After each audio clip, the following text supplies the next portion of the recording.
Hello everyone. Today we are going to study about the decoding procedure of block code. In the part 1 of the lecture, that is in the encoding procedure of the block code, we have taken up some numerical examples to understand the encoding procedure. Similarly, in the decoding section also, we will take up some numerical examples to better understand the decoding procedure. Before going to the numerical problem in detail, we need to understand what are the vectors and the matrices associated with the decoding procedure. To understand that, we have taken up one simple diagrammatical format of the block encoder and block decoder. So if any NK block encoder and decoder is associated, you can see in this diagram there are two parts, encoder section and the decoder section. Now let us understand what are the inputs and outputs of those blocks. From the part 1 knowledge, we came to know the input of the block encoder is message word, which is denoted by capital D or capital U or capital M. With the help of the generator matrix, these message words are going to convert it into the encoded data, which are also known as code word or code vector. Code vector is denoted by capital C or capital V. Okay, how exactly this code vector is generated? By multiplying the message vector with the generator matrix. All this procedure we have done in the encoder part of the NK block encoder. In the decoder section, similarly, when this code word is going through the noisy channel, the input at the block decoder will be received as known as received word. Now why this is received word? Because when this code word travels through this noisy channel, the word received at the input of the block encoder may not be the same as this value. That means C may be is equals to R or may not be is equals to R, depending upon the presence of noise. If noise is going to affect at the code word section, obviously the capital V is not going to be same as capital R. If noise is not present, then obviously this V should be is equals to R. Now how to judge whether we have received a proper code word or not, whether any noise interruption is there in the received one or not? To judge that, in the block decoder section we have availability of one matrix. The name of the matrix is parity check matrix, and the notation of the parity check matrix is capital H. This matrix is going to help us in the decoding procedure. The H matrix or the parity check matrix is obtained with the complementary logic of the generator matrix that is available at the encoder section.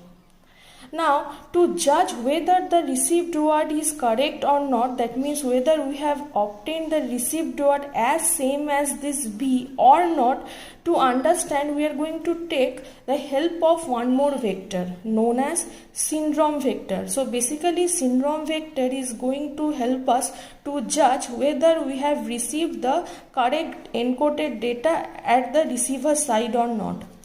So to find out the syndrome vector, we have availability of this formula. So syndrome vector is calculated with the formula R into H transpose.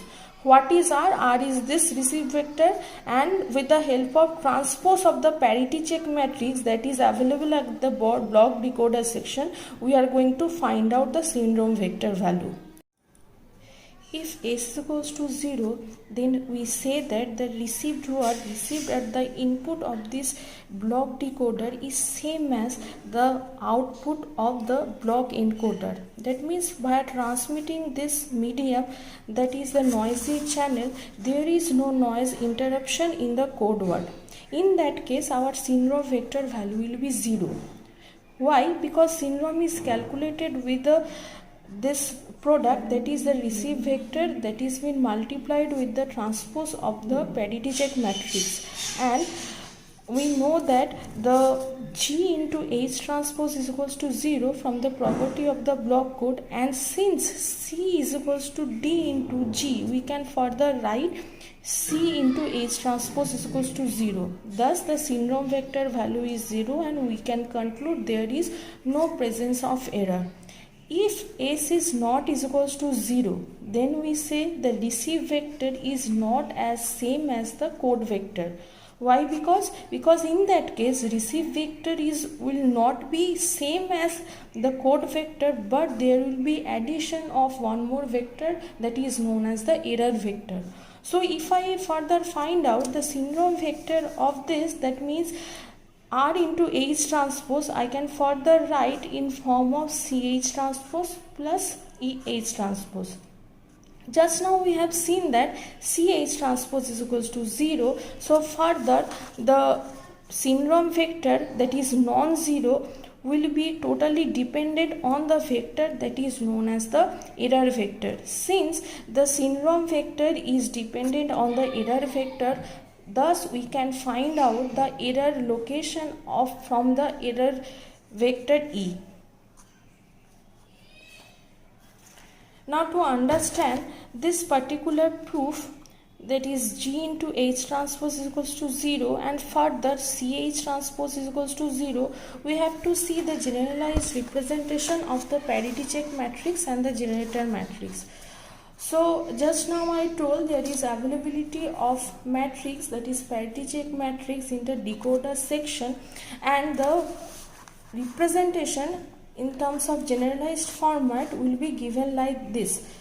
That means if the generator matrix is available at the encoder section in the form of identity matrix augmented with the parity matrix, then the parity check matrix will be set in terms of complementary logic. That means this parity matrix will be present in the left half, which was there in the right half of the generator matrix in the transpose format, and the identity matrix which was present at the left half of the generator matrix, that will be present on the right hand side of the parity check matrix with the dimension of n minus k. So if I elaborate this particular format, we are going to get in the form of this left half as the transpose of the parity check matrix and right hand side is the identity matrix of the dimension n minus k cross n minus k. So further we have to prove this one. So CH transpose is equals to 0, where H transpose is the transpose of the parity check matrix and C is the valid code vector. The valid code vector C is equals to D into G. To understand this proof, we need the generalized form of two matrices. One is the generalized form of parity check matrix we have written over here, and the generalized format of one more matrix, that is the generator matrix. Let's understand this. Also in the encoder part we have seen this representation. So if generator matrix is represented in the form of identity matrix augmented with the parity matrix, we can write down in the left half there is a presence of identity matrix of the dimension k cross k, and the right hand side we have the availability of the parity matrix. The dimension of the parity matrix will be k cross n minus k. So to prove what is the relationship between the generator matrix and the parity check matrix, at first we have to obtain generalized equation of any row of the generator matrix, that is denoted by GI. So what is GI? GI is the equation of the any row of generator matrix, and we have to find out the generalized equation of any row of parity check matrix, that is denoted by H of J.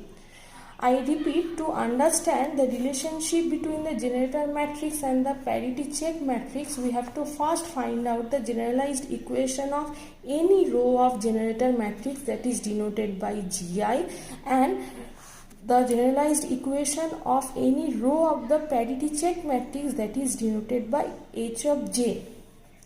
In case of generator matrix, this equation we have this I available over here, and I is going to vary from 1 to k. Why 1 to k? Because total k number of available rows are there in the generator matrix. So if I is the variable, I can shift from 1, 2, 3 up to k number of rows, and I can find out the equation of the any row if I change this I from 1 to k. Similarly, if I want to find out the generalized equation of the any row of the generator parity check matrix, then this variable j is being taken. J is varied from 1 to n minus k because there are availability of n minus k number of rows for this parity check matrix. So j is equals to 1, 2, 3 up to n minus k.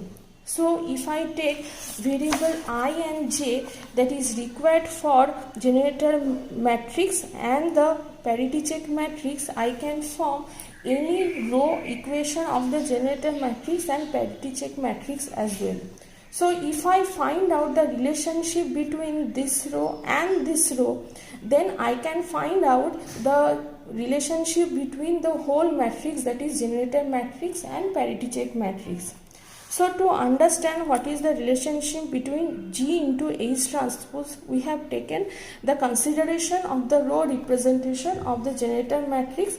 Just now we have written down this is the generalized form of any row representation of the generator matrix, and this is the row representation of the any row of parity check matrix. So Gi into Hj transpose can be written as using two equations. To understand the equation, we have to carefully observe the generalized form of those two matrices. First, let us start with generator matrix. If I observe only the first row, you see in the left half there are presence of one row and multiple zeros, and in the right half there are presence of parity bits. If I is equals to 1, that means if we are obtaining the equation of the first row, this 1 will be present at the first position, keeping other values as 0 in the left half, while in the right half we have the parity bit equations where this p are going to vary from p11, p12 up to p1 comma n minus k. Why? Because total n minus k number of parity bits are obtained over here. Since we are representing the equation of suppose I is equals to 1, thus this I is varied only for 1. So P11, P12, P13 like P1 comma n minus k. Similarly, if we write down the I is equals to 2, that means the second row equation, then obviously this one will be present in the second position, keeping other values at 0. Similarly, the parity bit equation can be written in the form of P21, P22 dot dot P2 comma n minus k. Now, if I write any generalized equation in the form of I, similarly, this one obviously will be present at the ith position. So this one is going to declare that ith element, keeping other values as 0 in the left half.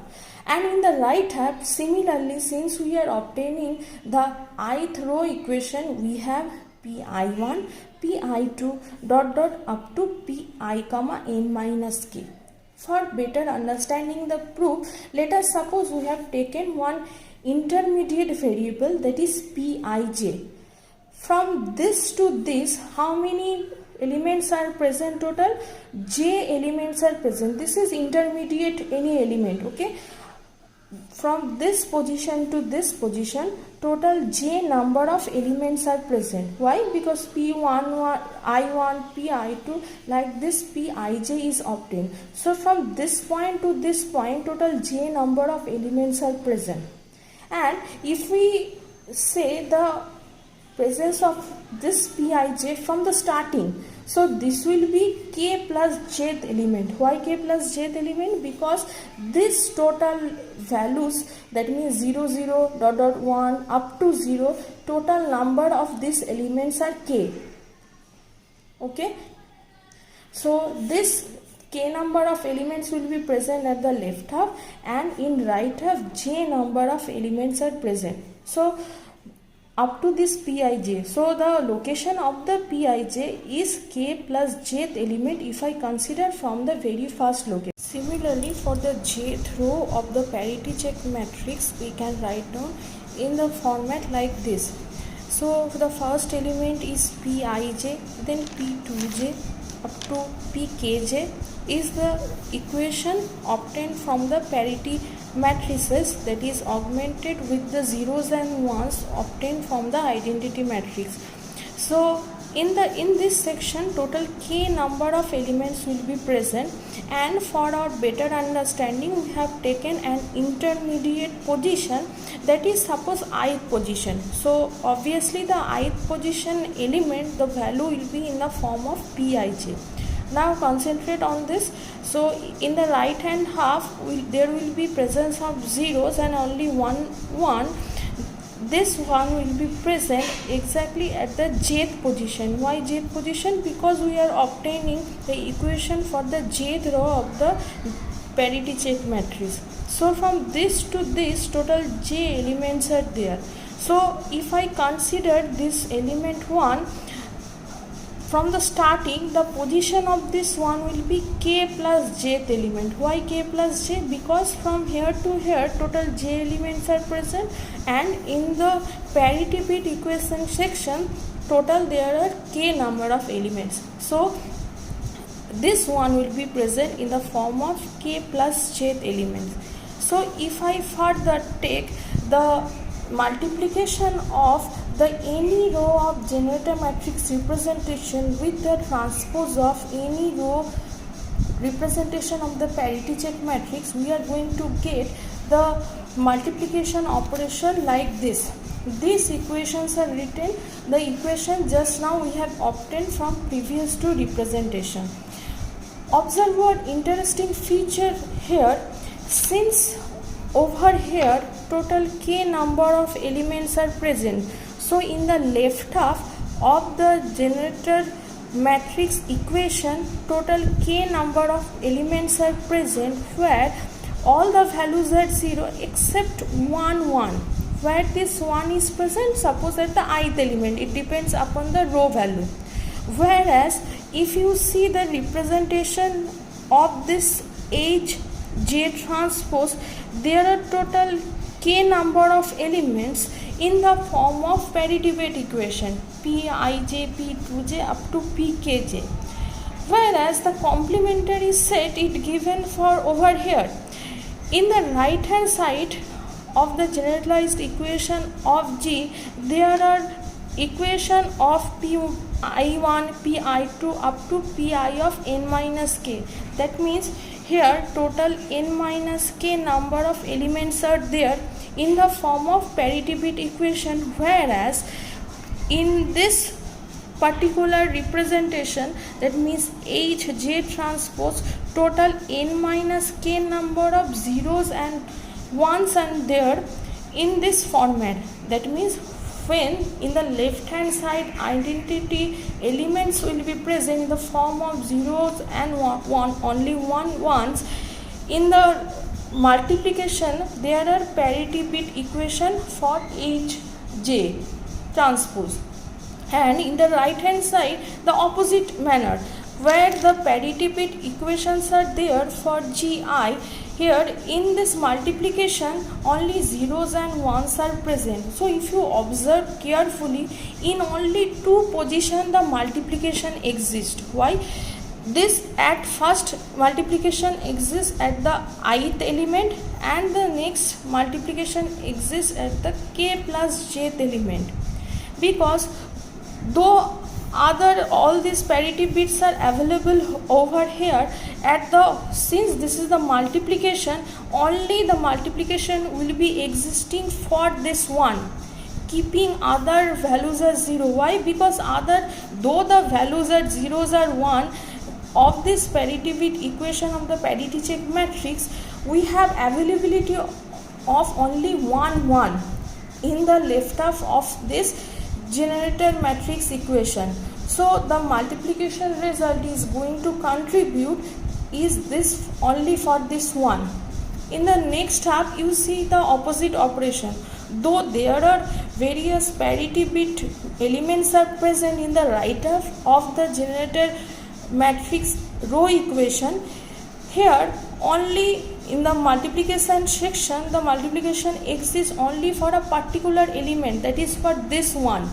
That means there are total two results will be obtained, one from ith element and second one is for k plus jth element. So if you observe carefully the multiplication result, we are going to get all zeros, 0 into pij plus 0 into p2j, that are going to contribute in the form of 0 only. Only there exists one non-zero value, that is 1, that is multiplied with the pij. Similarly, if we continue, so we are going to get all are 0 except one more element that I told you, the k plus jth element. The value of the k plus jth element is pij for the generator matrix equation and 1 obtained from the parity matrix generalized equation. So there will be two finite result keeping all other multiplication result as 0. So finally in summation we are going to get two elements. Surprisingly, we observe that both the elements are same. That means pij obtained from this particular value and again pij obtained from this particular result. So if you take pij common, we can write down in the form of pij, that is in the form of 1 plus 1, or that can be written pij and 1 XOR 1. So the result of this XOR operation is 0. So this gives us the total multiplication result as 0. So we can conclude that Gi into Hj transpose is equals to 0. Since we have written down the generalized equation, thus we can write down the same equation for any row of the generator matrix and any row of the parity check matrix as well. So further we can say that since it is valid for any row of the generator matrix and any row of the parity check matrix, we can write down further G into H transpose, that means the multiplication of the whole matrices, that means generator matrix multiplied with transpose of the parity check matrix is equals to 0. Now to further obtain the proof that is CH transpose is equals to 0, it is quite simple. We know that this C, that means the code vector C obtained with the multiplication D into G. So in this equation, if we multiply by D in both hand sides, so we are going to get in the form of D into G H transpose, that was already available, is equals to D into 0. Further, it is going to give us the result as 0. So we can finally tell that C into H transpose is equals to 0. That means the any valid code vector multiplied with transpose of the parity check matrix should be is equals to 0. This is very important property, as well as we have to remember this also. So the generator matrix multiplied with the transpose of the parity check matrix will be is equals to 0. So let's start with a numerical example to understand how exactly the error vector is associated with the syndrome vector and how from the error location we can further find out the code vector. Suppose for the 6-3 systematic linear block code, the generator matrix is given. So at first, at the encoder section, we have found out the code vector, that means capital C or capital V from the message vector by multiplying all this message vector with this G, and we have obtained the set of code vectors. Okay, so let us say that suppose this particular vector is transmitted through noisy channel and the receive vector at the input of the block decoder is this R.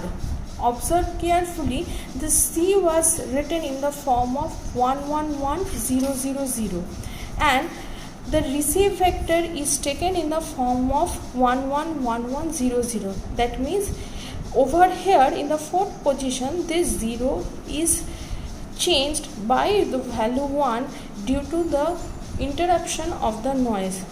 Let us now understand how exactly the syndrome vector S is going to detect this position. Okay, so we all know if C is equals to R, we can write down the error vector is equals to 0. Why? Because E is equals to R plus C, or you can write down in vice versa case. So R is equals to C plus E, or C is equals to R plus C. So if you observe over here, we can find out further E is equals to the XOR of these two, that means C and R, and if we do so, obviously the error vector will be all 0 except this one. It signifies in the other all position the error is 0 except in fourth position. That's why the error vector is non-zero over here. Now if we find out the syndrome by using the formula R into H transpose, we get the form of like this. So 1 1 1 1 0 0, that is multiplied with the transpose of the parity check matrix. How this H is from the generator matrix. So in the generator matrix, in left hand half, the identity matrix was present augmented with the parity matrix. I told you these two are set upon with the complementary logic. So in the left half there will be presence of parity matrix in the form of transpose, and in the right half there will be presence of identity matrix of the dimension of n minus k. So if we do that, we are going to get the H matrix like this. So P transpose is obtained by taking the rows of the parity matrix as column. So first row is 101, so we have written down in the form of 101 in column, since we have to write down the transpose representation. Then in this P of G, we have 0 1 1 availability in the second row, that will be shifted to the second column of the parity check matrix. So 0 1 1, and similarly in the third row we have 1 1 0, that will be shifted in the third column. We can write down in the form of 1 1 0. And in the right hand side we are going to have the identity matrix of n minus k dimension, that is identity matrix in the form of 6 minus 3, that means 3 cross 3 identity matrix. So like this, the parity check matrix is obtained from the generator matrix, and by taking the transpose, that means H transpose, we are going to perform this multiplication to further obtain the syndrome value. Also over here, if we perform the multiplication and the final result, we have obtained in the form of 100. The syndrome vector value 100 signifies it is non-zero value, and obviously there will be presence of error. Now in the second representation, observe carefully how exactly states us the error location. So to better understand, we have just divided this R into two sections. So code word, R is equals to code word plus error vector. So if we further find out syndrome by taking this split, so we can write down S is equals to C into H transpose plus E into H transpose. So C, we have seen C, initially we had 111 000, so 111 000 is multiplied with H transpose, and E we have seen that is all 0 vector except in the fourth position there is presence of 1. So we have taken this E and further multiplied with H transpose. Interesting to see that the left half of the multiplication results in all 0 vector. Why? Because this is the valid code vector C, and we already know that the C into H transpose result is 0, and if you do the manual calculation also, we are going to get this value as 0. So from left half there is no syndrome associated, the value is non-zero. While at the right half we have obtained the value as 100. Observe it carefully. The 100 value is the value of basically fourth row of the H transpose matrix. What it signifies? It signifies that the non-zero value present in the error vector going to contribute in result, and further from this result we can say that this value is going to give us the position of the error. I repeat, the non-zero value at the error vector is going to give us the result which gives us the location of the error. If suppose for example this one is shifted to 0, suppose there is no error, in that case obviously we are going to see the multiplication result will be 0. So whenever there is presence of any 1, that multiplication result will be existing. So since the fourth bit position is 1, the fourth this row of the H transpose will be present in the result of the syndrome vector. So take it in a reverse manner. So while doing this calculation, we saw that the R into H transpose 100. So obviously this 100 is obtained from the error vector, and when the error vector is non-zero, from that particular value this syndrome vector is obtained. Suppose in error, since in the fourth position the error is 1, so thus we have obtained in the form of 100. So now let us solve one simple numerical based on the decoding. Let us try to understand the problem first, question first. It's given, for the given generator matrix of 63 code, the received code vector R is equals to 110010. Detect and correct the single error that has occurred due to the noise, and the generator matrix information is given in the question. So to judge whether the received vector is correct or not, we have to find out the value of the syndrome vector. So the syndrome vector is calculated with the known formula we have already done. So S is equals to RH transpose.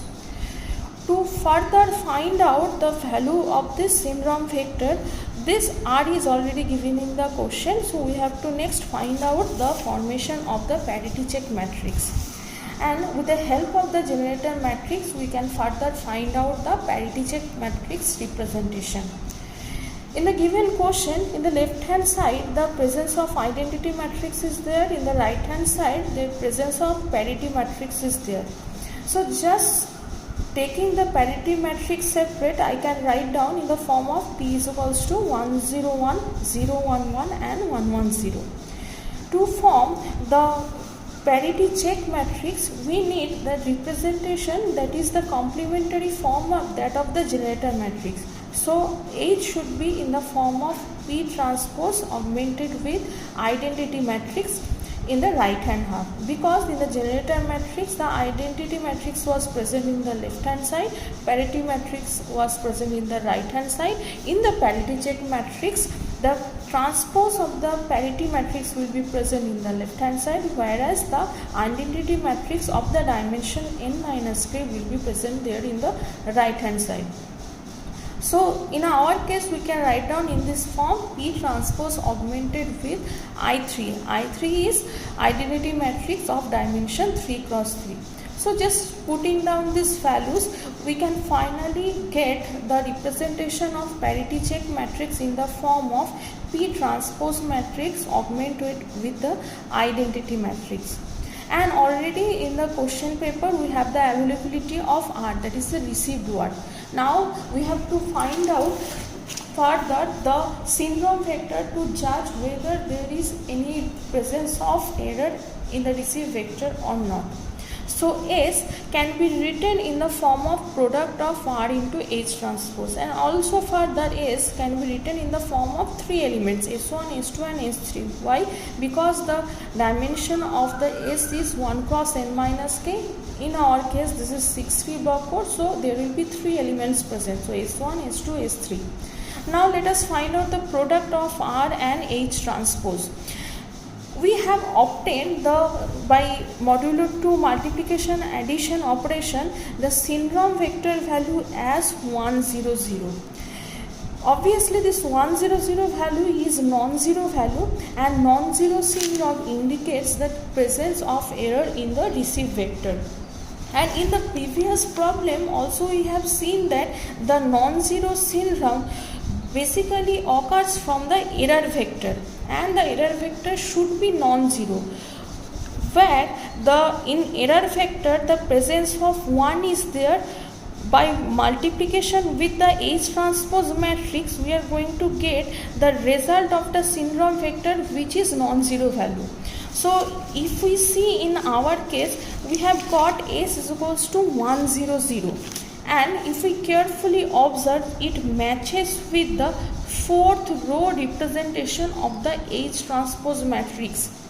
That means obviously in the fourth bit position of the error vector is 1. That's why we have got this syndrome vector as 100.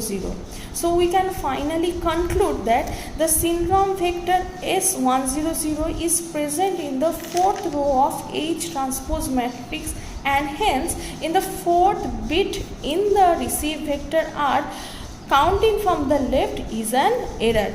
So further, if R is equals to this, it was given, and also it is identified in the fourth position there is an presence of error.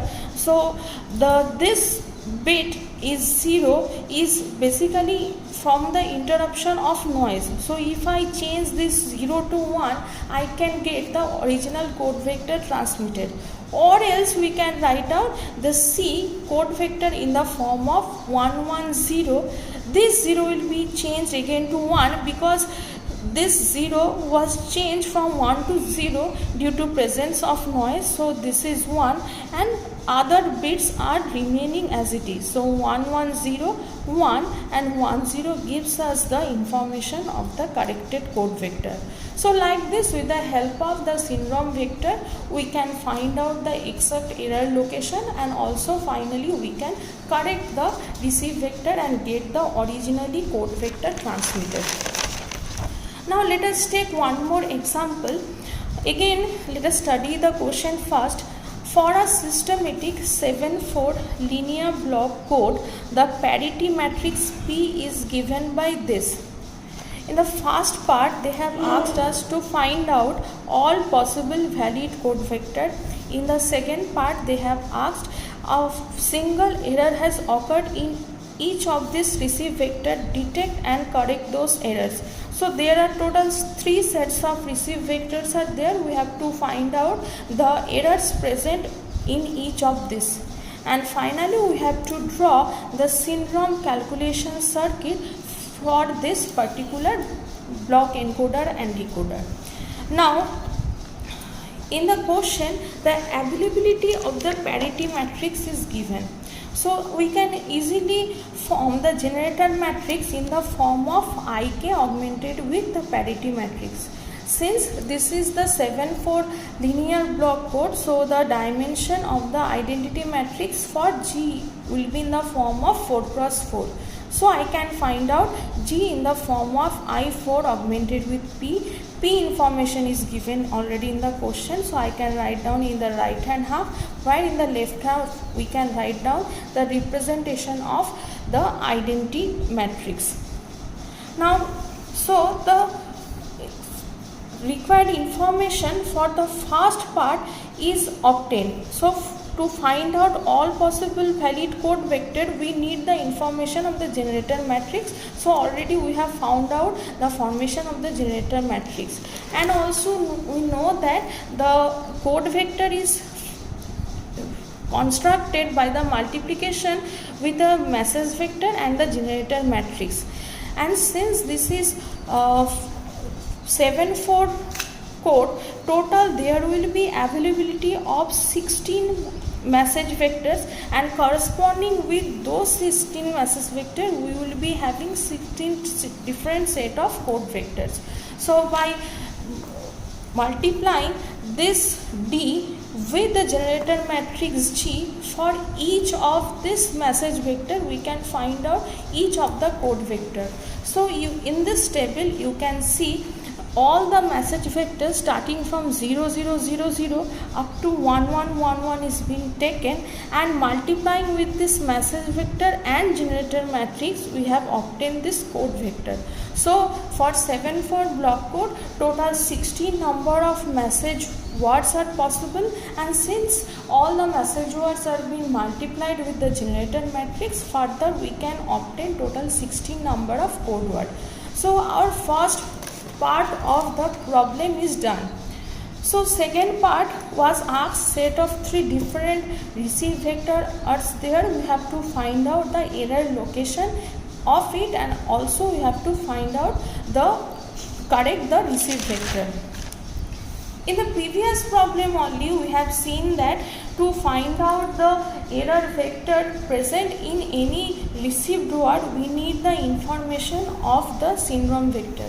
Since the receive vector is given in the form of array, just to note the syndrome, for this particular array we have represented in the form of S of A. So S of A can be found out with the help of the product of array into H transpose.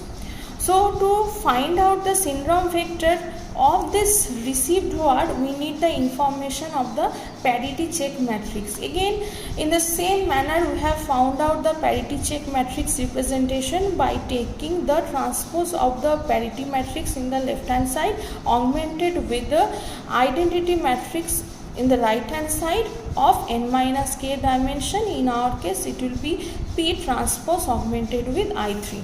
So after getting this parity check matrix, now the product is needed for this array and H transpose. So after performing the modulo 2 multiplication and addition, we get the SA value as 110. So obviously this syndrome value is non-zero vector and it indicates the error. In the previous problem also we have seen, after getting the non-zero vector we have to check with the rows of the H transpose matrix to find out the error location, because this non-zero vector will be contributed for the non-zero error vector only. In the error vector where there is presence of 1, in that particular bit we are going to get in the result. So since the result is 110, which matches with the second row, that means in the second position of this error vector the value is 1, the rest of the values are 0. So we can conclude that the syndrome is located in the second row of H transpose matrix, hence in the second bit counting from the left is an error. So initially the array was given, and further we can correct it, and we can also find out the error vector, because in the second row obviously it will be the non-zero value, otherwise the values are all 0. So in this case the error vector will be 0 1 and rest of the bits are 0, and the corrected code vector we can simply obtain but by joining the receive vector with the error vector. Receive vector is already given, and just now from this particular syndrome value we came to know about the error vector and particularly in which position the error is present, and I can simply write down the error vector, and by joining operation we can finally find out the code vector C. Now if we match the code vector with this table, we can be easily observing that this code vector is corresponds to the message vector 0011. That means initially from the block encoder section the message vector 0011 was transmitted. So the first part is over. Next we have to find out again for the second receive vector, that is RB. So RB is given.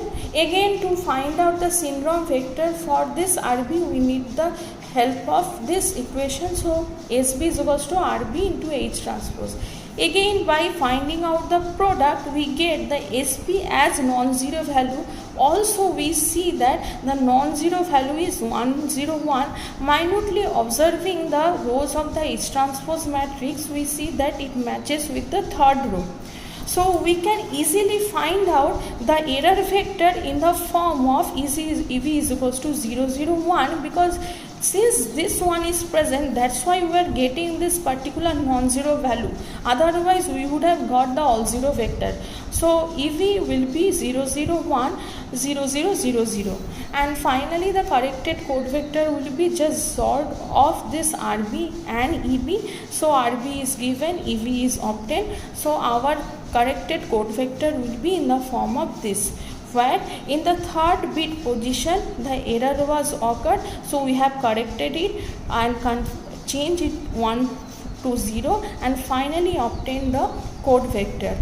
And again, if we observe the table, we will be surprised to see this particular code vector is basically the transmitted form of the original message vector of 1001. So in the decoder section, easily we can find out the originally message vector 1001 was transmitted. Similarly, for the third also we can do RC is equals to this is given. So to find out the syndrome vector for this RC, we need to take the help of this formula. So RC is equals SC is equals to RC into H transpose. So we can find out the product, and the product will be obtained in the form of 010, which is again non-zero syndrome. And from the value of this non-zero syndrome, we can easily find out the error location, because in the sixth position error is present. That's why we are getting this non-zero syndrome value. So the error vector corresponding this RC will be denoted by EC. It will be given in the form of 0000010. And if we XOR this RC and EC, we are going to get the corrected code vector that was originally transmitted from the output of the block decoder, and we have obtained this particular CC. And if we match with the table that we have already obtained, we will see that this particular valid code vector is obtained from the message vector D, that is 1010. So like this, we can decode any receive vector with the help of syndrome calculation, and further we can correct it. So our second part of the problem is done. Now the last part. In the last part it was asked, draw the syndrome calculation circuit. To draw any circuit, you always remember we need the help of some generalized representation of one of that of the variable. If H transpose is given for this particular problem, you see, to syndrome vector we need the generalized equation of S, and S is multiplication of the receive vector and H transpose. So to find out the equation of this syndrome vector, we need the information in terms of R. So now we are writing the receive vector R in generalized format. Since 74 block code is there, so there will be obviously 7 total number of bits in each receive vector. So R can be written in the form of R1, R2, R3, R4, R5, R6, R7. And finally, if we want to construct the generalized equation of the syndrome vector, we can write down in the form of S is equals to R into H transpose, keeping this all R in the form of in the variable only. So R1, R2, R3, R4, R5, R6, R7, that will be multiplied with the H transpose matrix. And if we do so, we are going to get the syndrome vector, which is further expanded with the help of these 3 bits S1, S2 and S3. Why? Because 74 code is there and the dimension of the syndrome vector is 1 cross n minus k. So total 3 elements will be present. So S is equals to S1, S2, S3, and this could be finding out with the product. Now observe for this first multiplication, whenever this R1, R2, R3 all these are multiplied with 1, those values are going to contribute in the result. Over here, so R1 into 1 plus R2 into 1 plus R3 into 1 plus R4 into 0 plus R5 into 0, like this all this explanation goes on. So if we see the first representation, that is R1, R2, R3, R4 is absent, R5 is present, R6 and R7 are also absent, we can get S1 in the form of R1 plus R2 plus R3 plus R5, whereas the second bit, the second multiplication, so multiplication with this and the second column of H transpose matrix we get in the form of R1, R2, R4 and R6, and while doing the third column wise multiplication of this H transpose matrix, we are going to get S3 as R1 plus R3 plus R4 plus R7.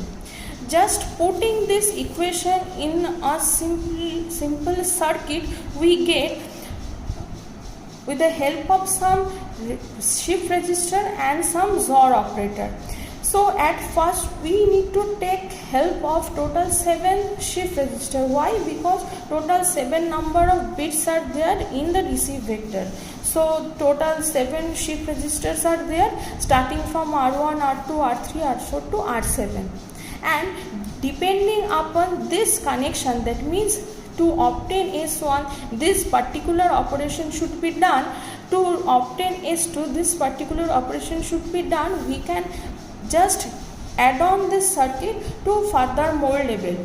So to obtain S1 there would be joining of R1, R2, R3 and R5. So the outputs from the R1, R2, R3 and R5 are XOR to get the exact formation of S1. Similarly, to form the S2, the XORing should be done between R1, R2, R4 and R6. So the input from the R1, R2, R4 and R6 are taken in a XOR operator, and to get this we have finally found out the value of S2, and similarly we can find out the value of S3.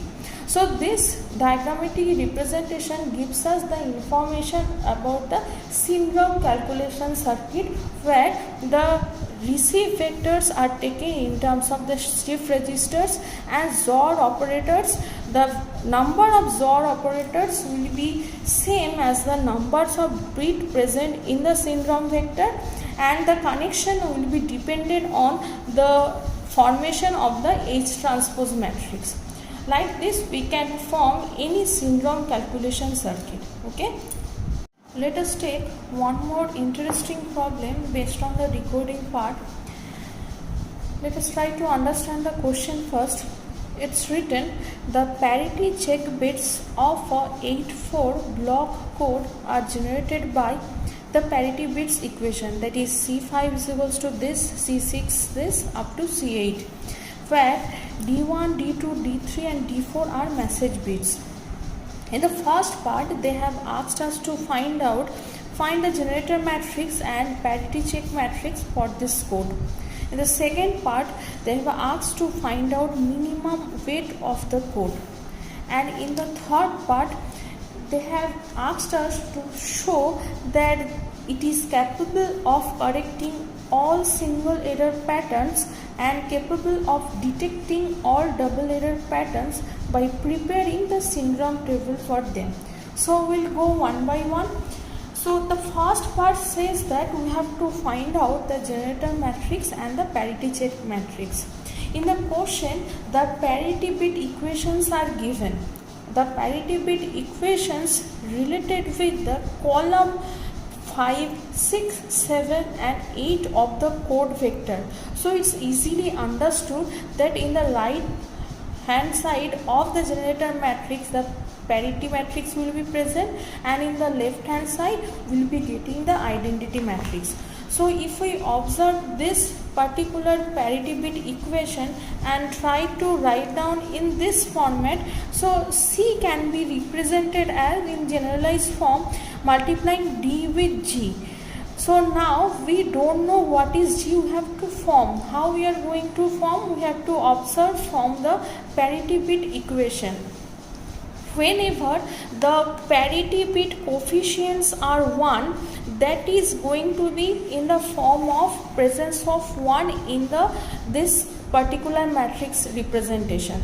That means in the C5 you see the presence of D1, D2 and D4. That means if I multiply with this and this, I should get the C5 equation. C5 equation is D1 plus D2 plus D4.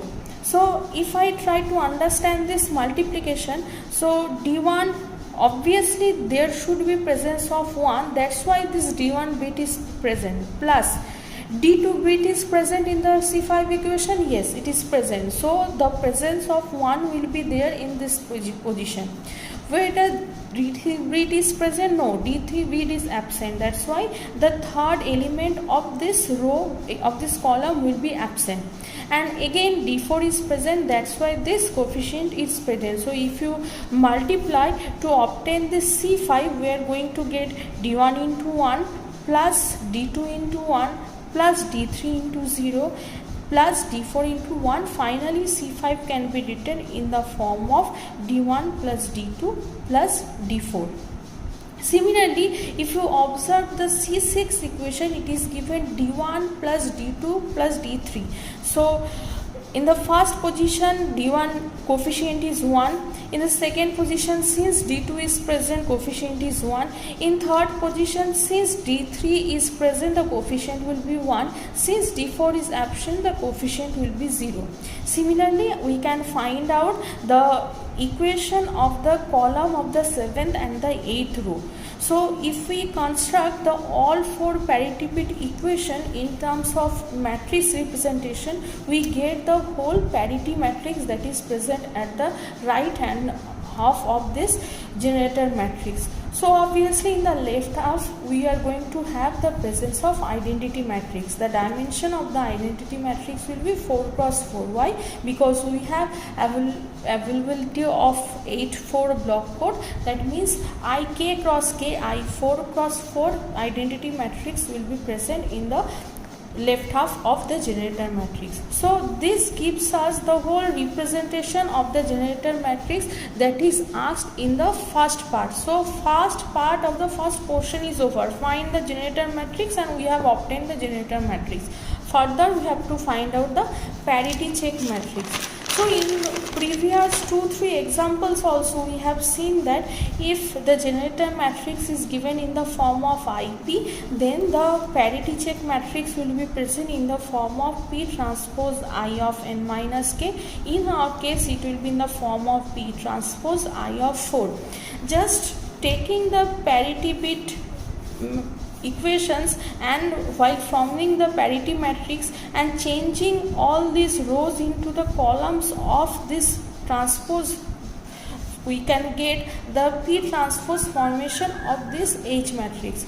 So writing the rows into the columns, we get the formation of the P transpose. So we get in the left half the transpose of the parity matrix. Obviously in the right half we will be having the presence of identity matrix in the dimension of n minus k cross n minus k. Since 8-4 code is there, we are going to have 4 cross 4 identity matrix. So our first part of the problem is done. Next, in the second part they have asked us to find out the minimum weight of the code. Now for any linear block code, we know that the minimum weight can be same as the Hamming distance. This is the property of the linear block code. And by two ways we can find out the D mean or W mean. That means minimum weight of the code or minimum distance of Hamming distance of the code. So the first way, the minimum weight of all zero code vector gives us the value of D mean. That means if we find out all possible code vectors and from the non-zero code vectors, if we find out the weight of each and which one is the minimum, return us the value of W mean or D mean. This is the first option. to find out D mean or W mean. The second option, if the parity check matrix is obtained from the property of the block code, again it says that the minimum number of columns of parity check matrix gives us the value of D mean and W mean. So if the parity check matrix is available with us, and if we perform the elementary column operation and the minimum number of columns which adds up to 0 gives us the information of D mean or W mean. So for linear block code we can find out the minimum distance or minimum weight either by two ways, either by this or this. Now in the question they have asked us to find out the minimum weight. Since already we have availability of the parity check matrix H, we will prefer to go with the second way. That means the minimum number of columns of parity check matrix gives us the value of D mean. Though we can find out from this process also, it will be bit lengthier. Since we have availability of the parity check matrix, we will try to find out the D mean from this process. So let us see that. So H matrix, we are going to have how many columns representation are there? Total there are 8 columns. C1, C2, C3, C4, C5, C6, C7 and C8. Now if we perform elementary column operation and check if there are any two rows, if we add those 2 rows, does it gives us the value 0? No. If you check carefully, there are 2 not such columns which gives us the value as all 0 value. Now if we again then try to find out by adding any 3 rows, adds up to 0, again we will be finding out there are no such columns addition of 3 that gives us the result of 0.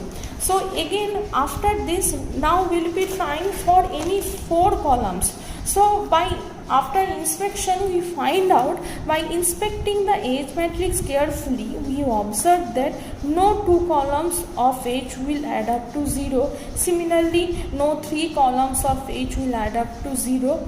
But when we add first, second, third and fourth column, this is very important. When we add first, second, third and sixth column, we get the all 0 vector.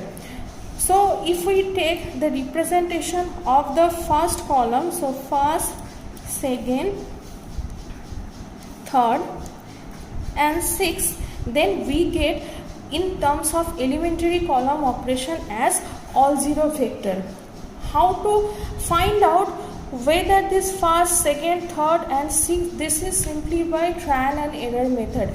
By visual observation you have to find out how many number of columns, minimum number of columns will add up to 0, and the minimum number of column will be declared as the value of D mean. In our case, by adding first, second, third and sixth column, we are going to get as the all 0 vector. Thus we conclude that in our case D mean is equals to 4. Hence we can write down this D mean is obviously is equals to W mean, that is the minimum weight is equals to 4 for the property of the linear block code. Okay, so this gives us the result of the second part. Now third part has combination of basically 2 things.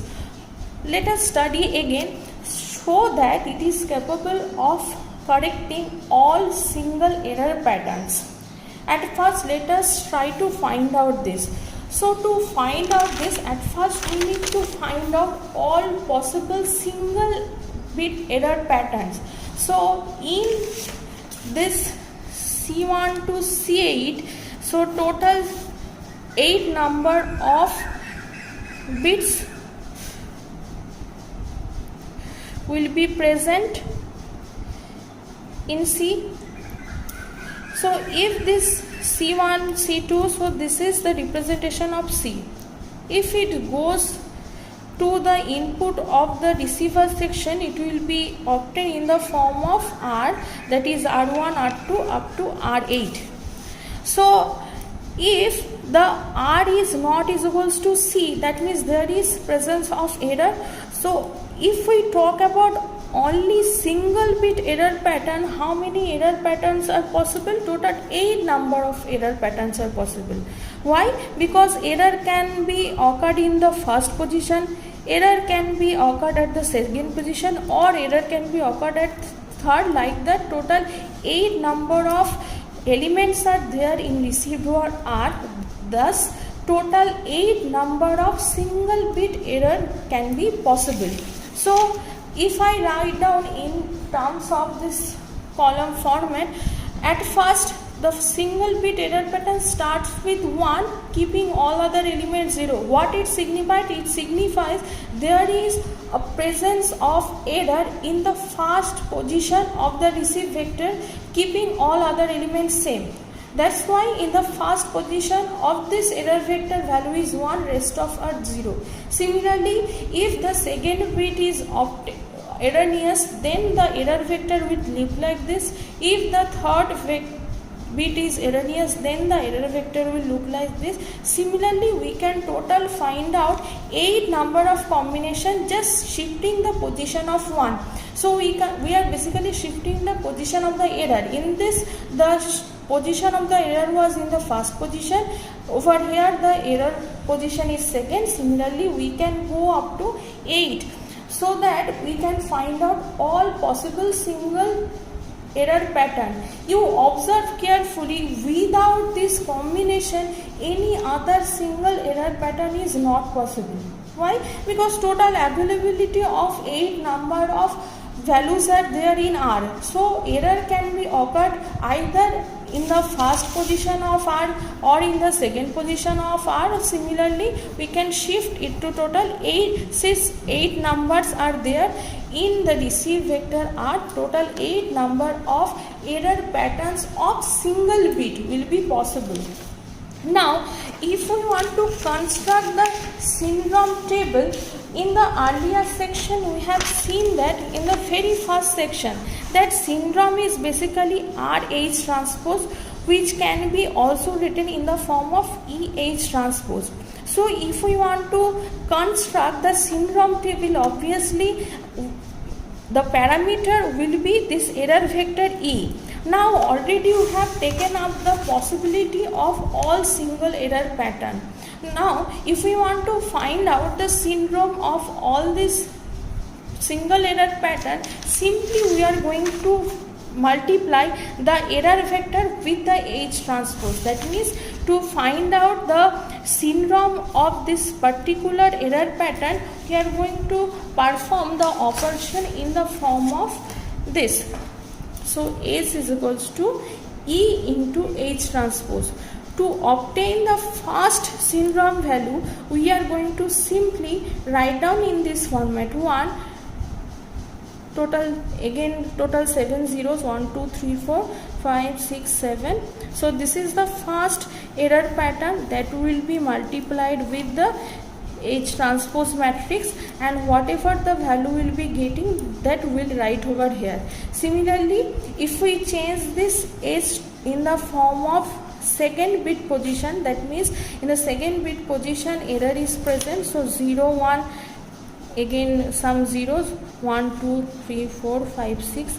Again if you multiply with H transpose matrix, that is going to return us the syndrome value. And how exactly this can be formed? Now you see, quite interesting that when the error vector is 1, keeping all other as 0, I told you there will be presence of syndrome which basically matches with the first row of the H transpose matrix. Similarly, if we find out for the second case, that means for the 0 1 0 0 0 0 0 0, then obviously we would have got the value of the syndrome vector as the second row. Similarly, if the error is present in the third bit, we would have got the result of syndrome in terms of this third row. So if we just write down this H transpose matrix over here, just beside this error pattern, we are going to get syndrome of all possible single error patterns. Okay, so for first, whenever the error is occurred at the first position, then we are going to get the syndrome value which matches with the first row of the H transpose matrix. Whenever the error is present in the second bit and the error vector look like this, it is going to give us the syndrome value which matches with the second row of the H transpose matrix. Similarly, for this particular, that means all 0, last position is 1, that means in the receive vector the error has occurred in the very last bit, then it is going to give us the syndrome vector which matches exactly with the last row of the H transpose matrix. Like this, we can find out the syndrome table for single error pattern. You observe one interesting fact over here. Whatever syndrome we get for each of these calculations are unique and distinct. This is very important.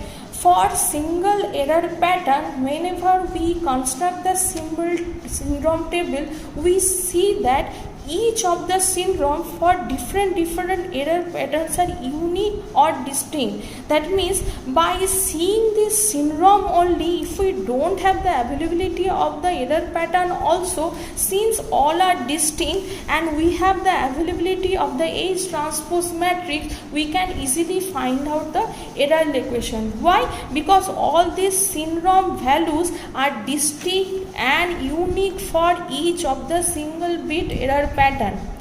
Whereas, so if we can, this syndrome values are distinct and unique, we can easily find out the error location. If error location is being found out, then we can easily correct the error and also find out the originally transmitted code vector. So to understand what is the exact transmitted code vector, it is very much important to get distinct and unique value of syndrome vector. That means this particular value does not matches with any other syndrome vector, and this 0 1 1 1 obviously is the value of the third row which does not match with any other value of the H transpose matrix, any row. So we can say this is distinct, and from the distinct syndrome value we can find out easily the error location. Why? Because this distinct value is present in the third row. We can easily say that this value will be present in the form of third bit error.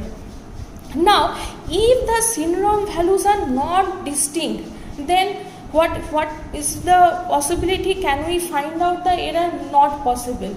But you see that whenever we construct the single error pattern, the syndrome table, all syndromes are distinct and unique. That's why we can easily find out all the error patterns available from the syndrome table. There lies the problem when we construct the same syndrome table for the double error pattern. We see that the obtained syndrome values for different error patterns we get as same. That means those are not unique or distinct. You see over here in some calculations, so these are all possible double error patterns, and these are all the syndrome values obtained for this particular double error patterns. Okay, so if you observe and look this table carefully, there are so many syndromes available which are not distinct. That means if same syndrome value is obtained for different double error patterns, then the decoder cannot take the decision for which error pattern the code word is being changed to some other receive vector. If it cannot understand which is the responsible error pattern, so it cannot further correct the presence of error in it, and thus we can say for the double error pattern for particular this table, though it can detect that there is an error, how it can detect? Because the syndrome value is not 0. So all the syndrome values are not 0, so it can detect that there are availability of the double error pattern, but it cannot make the decision for particular syndrome it is affected by which of the error patterns. See, for this example we have got like this. Even for this example also, 1100 was the syndrome calculated for 2 different error patterns. So if the decoder cannot understand which error pattern is responsible for the changing of the code vector, it cannot correct it. Thus we can conclude that all single error patterns not only can detect the error but also correct. Why? Because all the syndromes available for the single error pattern are unique and distinct, and the decoder can easily make the decision that depending upon which syndrome vector which error pattern is responsible, and further it can correct it. But for the double error pattern, though it can detect it, but since the syndrome non-zero syndrome value is same for different error pattern, it cannot correct it. So this observation is done for the third part of the problem. So this resembles all the equations, mathematical examples of the decoding part of the block code. In the next video we will take up the examples of the cyclic code. Thank you.